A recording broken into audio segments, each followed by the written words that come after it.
오늘 하나님께서 우리에게 주시는 말씀은 민수기 7장 말씀입니다. 구약성경 204쪽, 구약성경 204쪽, 민수기 7장 1절부터 11절까지 오늘 우리에게 주시는 말씀으로 받겠습니다. 한 절씩 교독하겠습니다.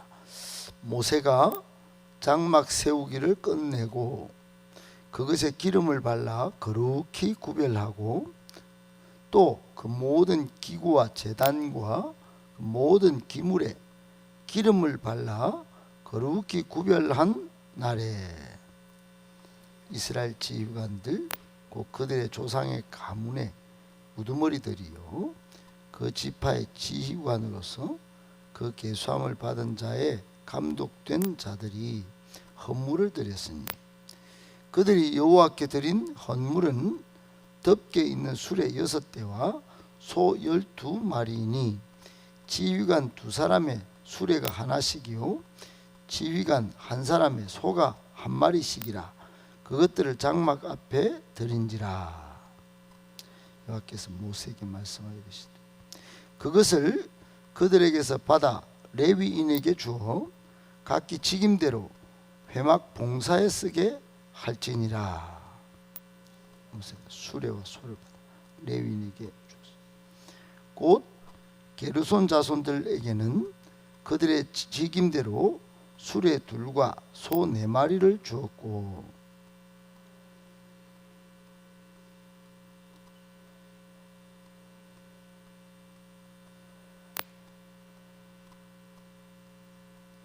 고핫 자손에게는 주지 아니하였으니 그들의 성소의 직임은 그 어깨로 매는 일을 하는 까닭이었더라.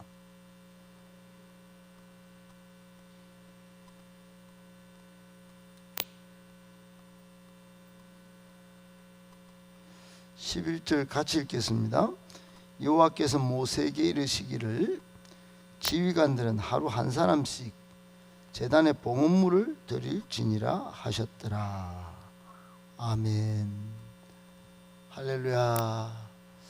하나님의 은혜가 또 하나님의 평강이 여러분의 영혼, 육, 또 삶 속에 항상 가득 넘치기를 예수님의 이름으로 축복합니다. 아멘.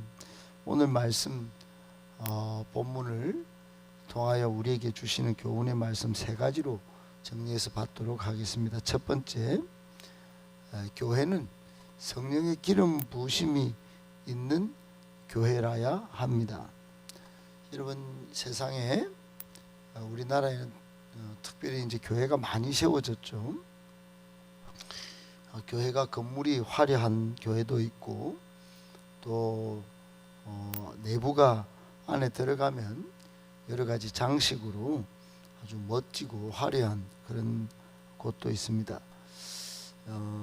최근에 강대상을 한번 알아보니까 강대상도 금액이 천차만별이에요.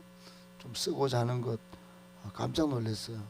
160만 원 정도 이렇게 하는 것을 봤어요. 그러니까 이게 뭐 교회 건물 또는 안에 기기 장식 이게 사실은 만만치 않습니다. 그런데 여러분, 교회가 그런 것들이 있다고 다 교회인가? 제일 중요한 게 있어야 합니다. 그게 성령의 기름 부으심이죠. 오늘 1절에 보면 모세가 장막 세우기를 끝냈다 그랬습니다. 성막이죠. 성막. 성전 전에 성막이었습니다. 거룩한 텐트로 알려져 있는 그런 것들을 그것도 이게 이제 하나님이 말씀하신 법도를 따라서 이렇게 세웠는데 모세가 이제 그것을 세웠다는 겁니다. 그런데 그곳에 뭘 발랐어요? 기름을 발랐다. 그리고 거룩히 구별했다 그럽니다. 장막만 그런 게 아니고 제단 모든 기물에 기름을 발랐어요. 기름을 발랐습니다. 눈여겨볼 대목이 뭐냐 하면은 장막이 거룩히 구별된 시점이 우리가 눈여겨볼 대목이에요. 장막은 세워졌습니다. 마치 교회가 건물이 세워지듯이 그리고 기구 비품을 넣었듯이 다 그렇게 이제 교회가 출발하죠. 작은 이 전세로 살던 교회도 안에 기구 장식 의자 다 넣고 또 십자가도 달고 그렇게 합니다. 오늘 본문에 보면 장막이 세워진 거 만들고 세워진 때 그때가 있고 또 기름을 발랐을 때가 있는데 우리가 눈여겨볼 시점은 장막이 거룩히 구별된 시점이 바로 기름을 발랐을 때라고 하는 것입니다. 기름을 발랐을 때. 그렇습니다. 여러분, 하나님의 법궤를 모신 장막, 하나님께 예배드릴 화려하고 멋진 장막을 건축을 모세가 다 끝냈습니다. 마감을 했다 이 말입니다. 그런데 그것으로 외형은 갖추었지만 그 자체로는 거룩하지 않았어요. 거기에 기름을 발랐을 때 거룩해졌다. 무엇을 의미합니까? 성령이 임재했을 때, 성령의 기름 부심이 있을 때, 그때 장막이 거룩해졌다. 오늘날 하나님의 장막, 오늘날 하나님의 성막인 교회도 마찬가지입니다. 그 안에 성령의 기름 부심이, 성령님의 역사가 있어야 하나님의 거룩한 전이 되는 것입니다. 다른 말로 진정한 교회가 되는 거예요. 사람이 많다고 사람은 뭐 기도도 하지 않고 주일 한 번만 왔다 갔다 하는 썬데이 크리스찬이 있고 또 건물은 화려하고 기구는 아주 멋들어지는데 외형적으로는 멋지고 화려하고 웅장한 그런 것들이 있고 강대상 좋은 것 갖다 놓으면 뭐합니까? 그 안에, 교회 안에 뜨거운 기도 소리가 있고 간절한 말씀을 받는 성도들의 갈망이 있고 축제 예배가 하나님 앞에 드려지는, 기쁨으로 드려지는 축제 예배가 있어야 그런 성령의 기름 부심이 있는 교회라야 진짜 교회가 아니겠어요? 초대교회, 여러분, 우리의 교회 원형인 초대교회 사도행전 2장 4장에 보면 바로 이런 교회입니다. 성령의 강력한 기름 부심이 있었어요. 그때는 뭐 교회가 화려하지 않았어요. 비록 겉모습은 볼품이 없어도 모이는 곳곳에 거룩한 성령의 역사가 있고 성도들이 전부 말씀과 기도의 능력 두 날개로 날아오르는 그런 강력함이 있었습니다. 그랬더니 사람들이, 야, 저 사람들이 그리스도인이다. 저 사람들 정말 가는 데는 거침이 없다. 그의 영광스럽다. 이런 이제 표현들이 막 생겨난 겁니다.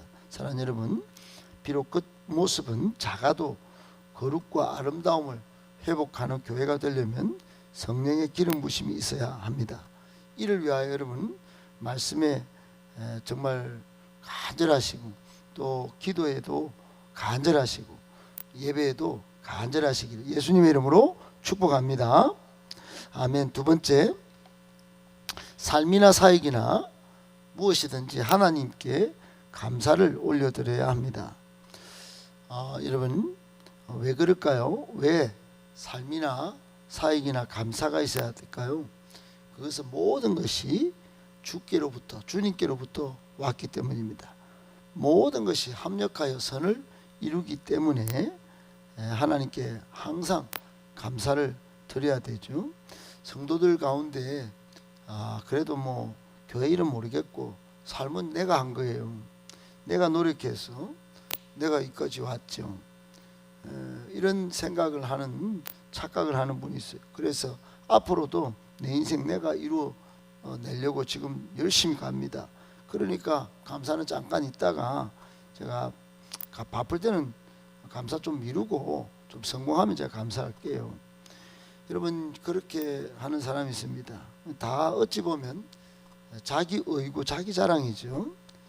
여러분, 사역도 마찬가지예요. 모든 사역을 하나님께서 이루어 가시도록 우리를 부르시고 또 우리를 인정하시고 우리에게 책임 있는 위치로 이끄신다는 것, 거기서부터 출발해야 감사가 나옵니다. 그렇지 않고 사역을 자기 힘으로 자기 노력으로 한다면 우리는 죄된 인간이기 때문에 거기에 시기, 원망, 불평, 또 질투가 막 일어나게 되는 거예요.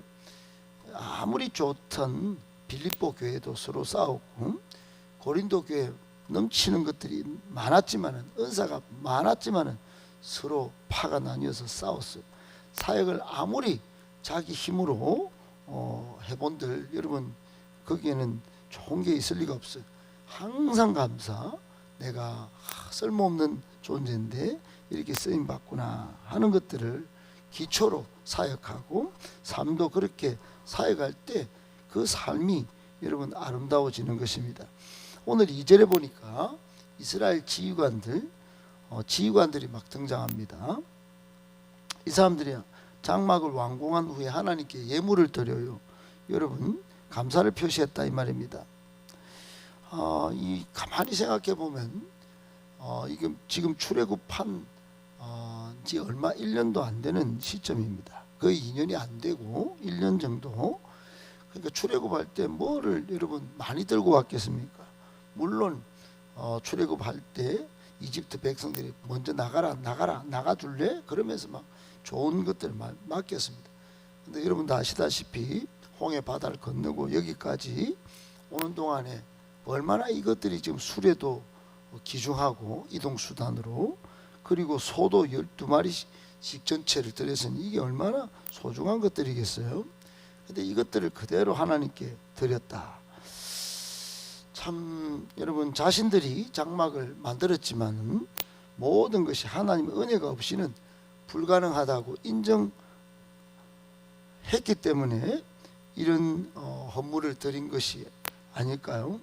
그러니까 여러분, 이 사람들은 정말 굉장히 지금 빡빡한 중에, 힘든 중에 하나님께 기꺼이 감사 예물을 드렸다, 감사를 드렸다 하는 것입니다.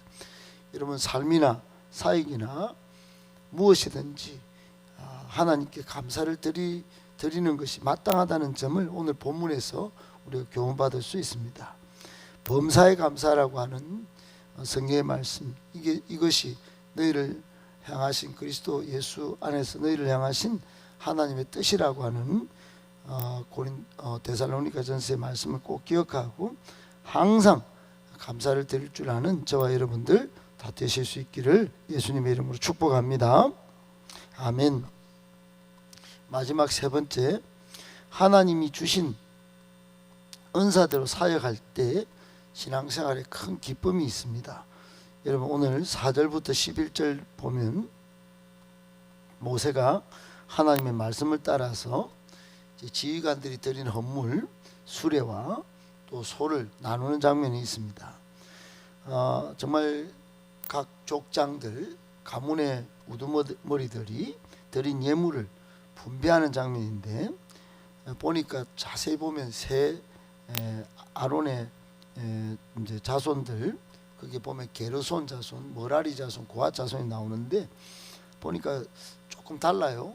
게르손 자손에게는 수레 2개에 소 4마리, 그리고 머라리 자손에게는 수레 4개에 소 8마리. 그런데 고핫 자손에는 아무것도 안 줬어요.